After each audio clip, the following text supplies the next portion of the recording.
আসসালামু আলাইকুম রাহমাতুল্লাহ। প্রিয় দর্শক, হাসার কারণ হলো এবার গিয়াসউদ্দিন তাহিরের বিরুদ্ধে তারই দলীয় ভাই মুফতি আলাউদ্দিন রিয়াদি মারাত্মকভাবে খেপেছেন এবং প্রকাশ্যে লাইভে এসে ফতুয়া দিয়েছিলেন। এটাই হওয়া উচিত, এটাই হওয়া উচিত। একদম ভণ্ড তাহিরি সে কত নিচু মানের হতে পারে, আলাউদ্দিন জিয়াদের এই বক্তব্যগুলো যদি আপনি সঠিকভাবে যদি সুন্নি ভাইরা যদি গ্রহণ করে তাহলে তারা বুঝতে পারবে।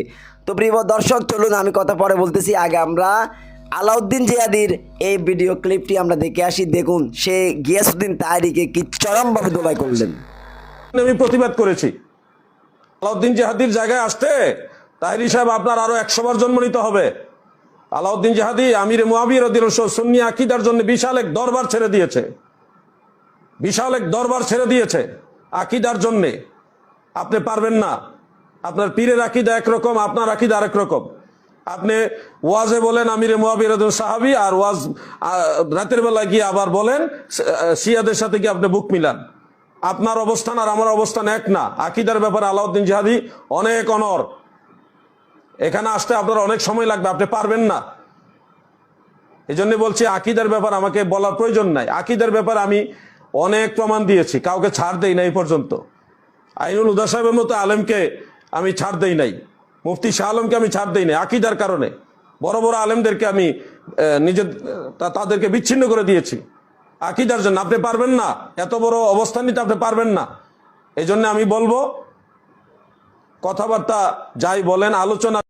প্রিয় দর্শক, চিন্তা করুন, আলাউদ্দিন জিয়াদি এখানে বলেছে আলাউদ্দিন জিয়াদির সমান যদি তাহিরি যেতে হয় তাহলে আরও 100 বছর অপেক্ষা করতে হবে।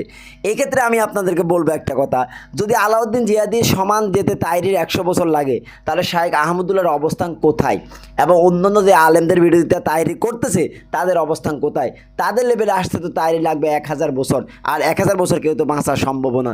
তাহিরির আকীদা দ্বিতীয়ত কথা হলো তাহিরি আকীদা নিয়ে আলাউদ্দিন জিয়াদি বললেন তার আকীদা ভ্রান্ত। হ্যাঁ, এটা ঠিক যে আমরা দেখেছি আলাউদ্দিন জিয়াদি আকীদার জন্য 88 দরবার সে ছেড়েছে, তাদের শিরিক বেদাত কুফরি এগুলির বিরুদ্ধে সে প্রকাশ্যে লাইভে এসে বক্তব্য দিয়েছে এবং সে দরবার সে ছেড়েছে।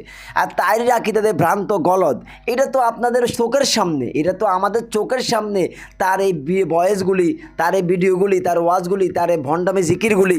আর কি বলবো, এই তাহিরি যখন শাইখ আহমদুল্লাহর বিরোধিতা করতে আসে, হক্কানি ওলামায়ে কেরামের বিরোধিতা করতে আসে, তখন আসলে লজ্জা ছাড়া আমাদের আর কিছুই লাগে না।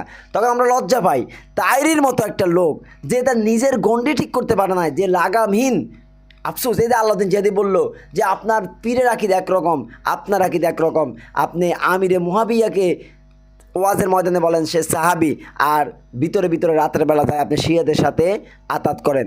আমরা জানি কিছুদিন আগে একটা সুন্নি আলেমের জিহ্বা কেটে দেওয়া হয়েছে। যে লোকগুলি এই কাজটা করেছে তারা স্পষ্ট শিয়া, আর ওই শিয়াদের সাথে গিয়াসউদ্দিন তাহিরির অন্তরঙ্গ ছবি আমরা দেখেছি। বিভিন্ন রকম মিল মহব্বতের কৌশল বিনিময় তাদের সাথে তার ছবি আমরা দেখেছি।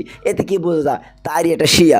তো যে শিয়া তাহিরি দিয়ে আকীদা লালন করে, আর সেই তাহিরি আসে শাইখ আহমদুল্লাহকে রাসূলের ভালোবাসা, রাসূলের আকীদা, রাসূলের মোহাব্বত, রাসূল আগে নবী না পরে নবী, এগুলি সে বোঝানোর জন্য। তখন আমাদের ধিক্কার জানাতে ইচ্ছে করে যে গিয়াসউদ্দিন তাহিরির মতো একটা ডিজি, একটা পাগলা শাইখ আহমদুল্লাহকে যখন ইসলাম শিখাতে আসে তখন সত্যি এই জাতি মারাত্মক লজ্জা পায়, সীমাহীন লজ্জা পায়। আফসোস, আলাউদ্দিন জিয়াদিকে ধন্যবাদ যে সে তার দলীয় হলো গিয়াসউদ্দিন তাহিরির বিরুদ্ধে সঠিক এবং হক কথাগুলো, সময়ের সেরা কথাগুলো বলেছে, তাকে ধন্যবাদ। তো প্রিয় দর্শক, ভিডিওটি শেষ করলাম। প্লিজ একটা অনুরোধ, যারা আমার চ্যানেলটি সাবস্ক্রাইব করেন নাই চ্যানেলটি সাবস্ক্রাইব করবেন।